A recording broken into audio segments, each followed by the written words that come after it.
ഈശോമിശിഹായിക്ക് സ്തുതിയായിരിക്കട്ടെ. നമ്മുടെ കർത്താവായ ഈശോമിശിഹായുടെ കൃപയും സമാധാനവും സ്നേഹവും കരുണയും വാത്സല്യവും എന്നെ കേൾക്കുകയും കാണുകയും ചെയ്യുന്ന നിങ്ങളെല്ലാവരോടും കൂടെ സമൃദ്ധമായി ഉണ്ടാകട്ടെ.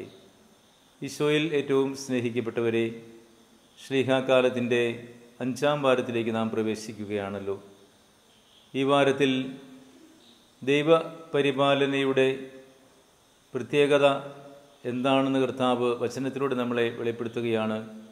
വിശുദ്ധ ലൂക്ക അറിയിച്ച സുവിശേഷം 12-ാം അധ്യായം 22 മുതൽ 34 വരെയുള്ള തിരുവചനങ്ങളിൽ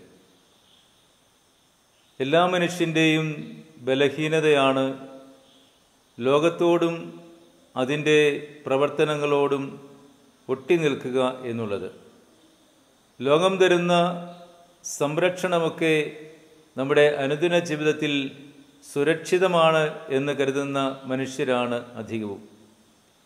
എന്നാൽ കർത്താവ് പറയുന്നത് ലോകം തരുന്ന സുരക്ഷിതത്വം ഒന്നിനും ഉപകരിക്കുന്നില്ല.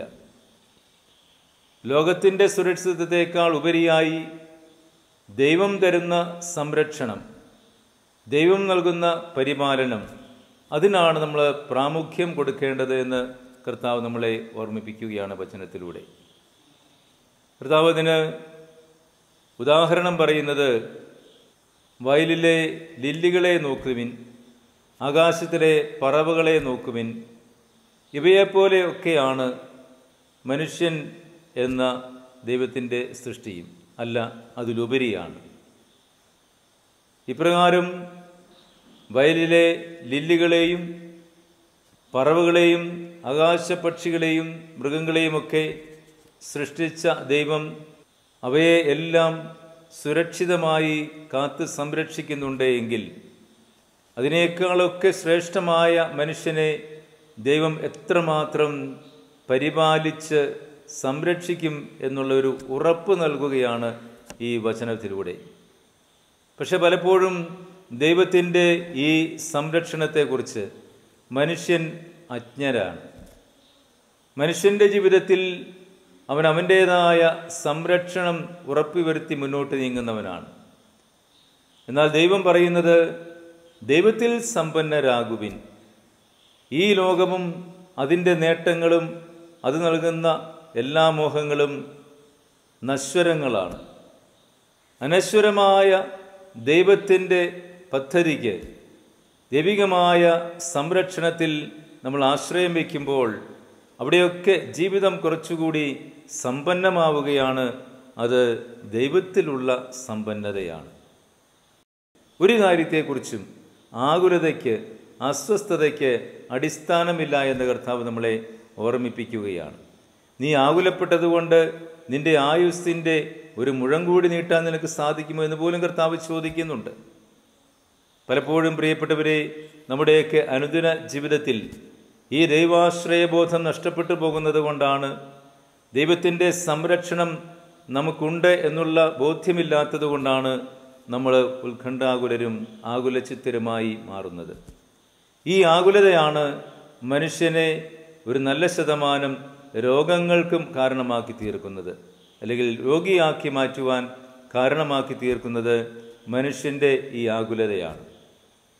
പ്രകൃതിയുടെ ദുരന്തങ്ങൾ കൊണ്ടോ അല്ലെങ്കിൽ മറ്റേതെങ്കിലുമൊക്കെ ശാരീരികമായ വൈകല്യങ്ങൾ കൊണ്ടോ ഒക്കെ ഉണ്ടാകുന്ന രോഗങ്ങളെക്കാൾ അധികമായി മനുഷ്യന് രോഗങ്ങൾ ഉണ്ടാകുന്നത് അവൻ്റെ മാനസികമായ പിരിമുറുക്കം കൊണ്ടോ അസ്വസ്ഥത കൊണ്ടോ ഉത്കണ്ഠ കൊണ്ടോ ഒക്കെയാണ്.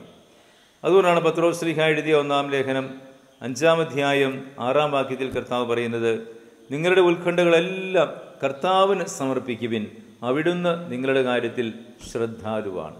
എത്രയോ മനോഹരമായ ഒരു സുരക്ഷിതത്വമാണ് കർത്താവ് വാഗ്ദാനം ചെയ്യുന്നത്.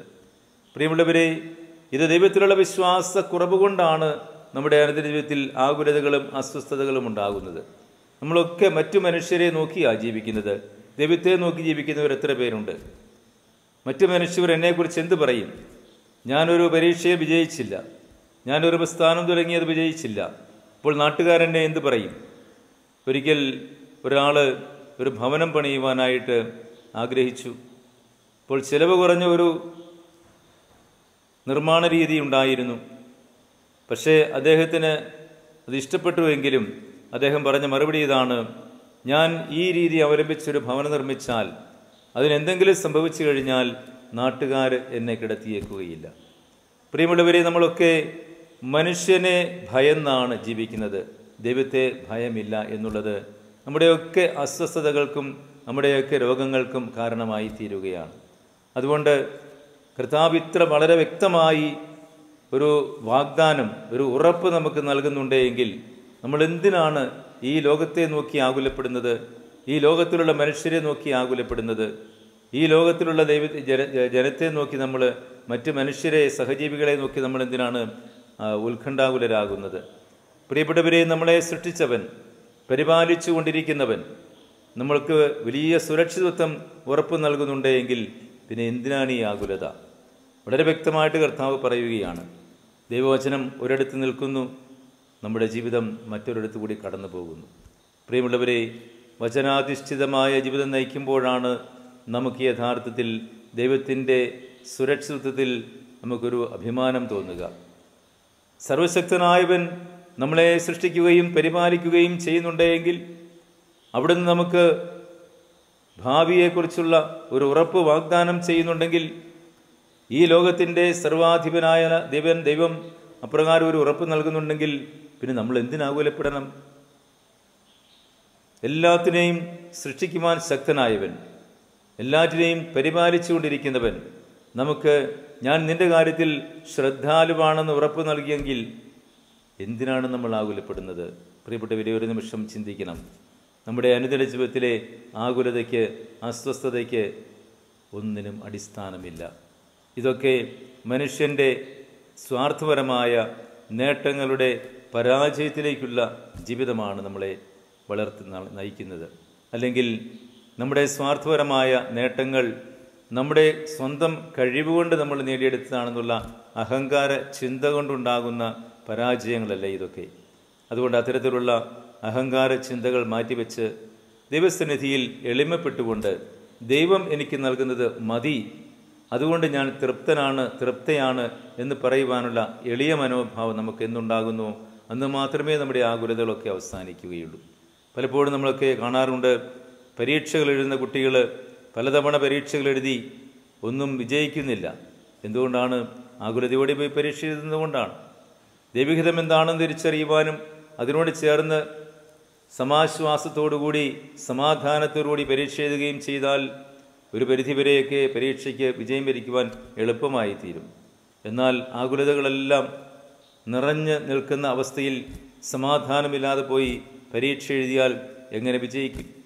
ഇനി ഒരു പരീക്ഷയിൽ തോറ്റുപോയാലും അയ്യോ നാട്ടുകാർ അത് പറയുമല്ലോ, എനിക്ക് വേണ്ടി പണം മുടക്കിയവർ ഇങ്ങനെ പറയുമല്ലോ എന്നുള്ള ആകുലത ആണ് മുമ്പിൽ നിൽക്കുക. പ്രിയപ്പെട്ടവരെ, ഇത്തരത്തിലുള്ള ആകുലതയ്ക്കൊന്നും നമ്മുടെ ജീവിതത്തിൽ അടിസ്ഥാനമില്ല. കാരണം കർത്താവ് അത്രമാത്രം ഉറപ്പാണ് നമുക്ക് നൽകുന്നത്. കർത്താവ് ഒരു വചനം കൂടി ഇവിടെ എടുത്തു പറയുന്നുണ്ട്: ഈ ലോകത്തിൻ്റെ ജനതകളാണ് ഇതെല്ലാം അന്വേഷിക്കുന്നത്, നിങ്ങൾക്ക് ആവശ്യമുള്ളതൊക്കെ അവിടുന്ന് തന്നുകൊള്ളും. പ്രിയപ്പെട്ടവരെ, ഈ ലോകത്തിൻ്റെ ജനത എന്ന് പറയുമ്പോൾ ലോകത്തോട് അനുരൂപരായി ജീവിക്കുന്നവരെ കുറിച്ചാണ് കർത്താവ് പറയുന്നത്. തിന്മയുടെ സ്വാധീനത്തിലേക്ക് വഴുതി വീഴുന്ന ആളുകളെ കുറിച്ചാണ് കർത്താവ് പറയുന്നത്. എപ്പോഴും ലോകം തരുന്ന സന്തോഷത്തിൽ മുഴുകി ജീവിക്കുന്നവരെ കുറിച്ചാണ് കർത്താവ് പറയുന്നത്. അതുകൊണ്ട് നമ്മൾ ഈ ലോകത്തിൽ പെടുന്നവരല്ല, മറിച്ച് ഈ ലോകത്തിൽ നിന്നും ദൈവസന്നിധിയിലേക്ക് എടുത്തു മാറ്റി വയ്ക്കപ്പെട്ടവരാണ്. അതാണ് ക്രൈസ്തവ ജീവിതം എന്ന് പറയുന്നത്. ക്രിസ്തുവിൽ കേന്ദ്രീകൃതമായ ജീവിതം നയിക്കുന്നവരെ വ്യക്തിയെ സംബന്ധിച്ചിടത്തോളം ഇങ്ങനെയുള്ള ആകുലതയ്ക്കൊന്നും അടിസ്ഥാനമില്ല. കാരണം കർത്താവിൻ്റെ കയ്യിൽ നമ്മൾ സുരക്ഷിതരാണ്. ആ ഒരു ബോധ്യമാണ് വിശ്വാസത്തിലേക്കുള്ള വളർച്ചയെ നമ്മെ നയിക്കുന്നത്. അതുകൊണ്ട് വിശ്വാസക്കുറവ് കൊണ്ടാണ്, ദൈവത്തിലുള്ള വിശ്വാസക്കുറവ് കൊണ്ടാണ് നമുക്ക് ഇപ്രകാരമുള്ള ആകുലതയും ദൈവാശ്രയബോധമില്ലായ്മയും ഉണ്ടാകുന്നതെന്ന് ഈ വചനം നമുക്ക് വെളിപ്പെടുത്തി തരികയാണ്. പ്രിയമുള്ളവരെ, അതുകൊണ്ട് കർത്താവ് നൽകുന്ന ഈ ഉറപ്പിൽ നമുക്ക് ഉറച്ച് വിശ്വസിക്കാം, ദൈവത്തിൽ ശരണപ്പെടാം, ദൈവപരിപാലനയിൽ ആശ്രയം തേടാം. അങ്ങനെ നമ്മുടെ ആകുലതകളെല്ലാം മാറ്റിവെച്ചുകൊണ്ട് രോഗാവസ്ഥയിൽ നിന്നും അകന്നു മാറി ആരോഗ്യമുള്ളവരായി മാറാം. ഈശോയിൽ ശരണപ്പെടാം. കർത്താവ് നൽകുന്ന സുരക്ഷിതത്വമാണ് ഏറ്റവും വലിയ സുരക്ഷിതത്വം തിരിച്ചറിയാം. അപ്രകാരം ഈശോയോട് ചേർന്ന് നിന്നുകൊണ്ട് അവിടുന്ന് കാണിച്ചു തരുന്ന വഴിയിലൂടെ സഞ്ചരിച്ചുകൊണ്ട് എന്തുമായിക്കൊള്ളട്ടെ, പരാജയമായിക്കൊള്ളട്ടെ, സാമ്പത്തിക ക്ലേശങ്ങളായിക്കൊള്ളട്ടെ, രോഗങ്ങളായിക്കൊള്ളട്ടെ, തകർച്ചകളായിക്കൊള്ളട്ടെ, കഷ്ടനഷ്ടങ്ങളായിക്കൊള്ളട്ടെ, എന്തുമായിക്കൊള്ളട്ടെ, ദൈവം അനുവദിക്കുന്നില്ലെങ്കിൽ ഇതൊക്കെ നമ്മുടെ ജീവിതത്തിൽ നിന്ന് മാറ്റപ്പെടും. അതുകൊണ്ട് ദൈവത്തിൻ്റെ ഹിതം തിരിച്ചറിഞ്ഞ് ആ ദൈവത്തിൻ്റെ ഹിതത്തോട് ഉൾച്ചേർന്ന് ദൈവപരിപാലനയിൽ ആശ്രയം ജീവിക്കുന്നവരായി മാറാം. നമ്മുടെ കൃപാവരത്തിനായി ഈശോയോട് പ്രാർത്ഥിക്കാം. സർവശക്തനായവൻ നമ്മളെല്ലാവരെയും സമൃദ്ധമായി അനുഗ്രഹിക്കട്ടെ.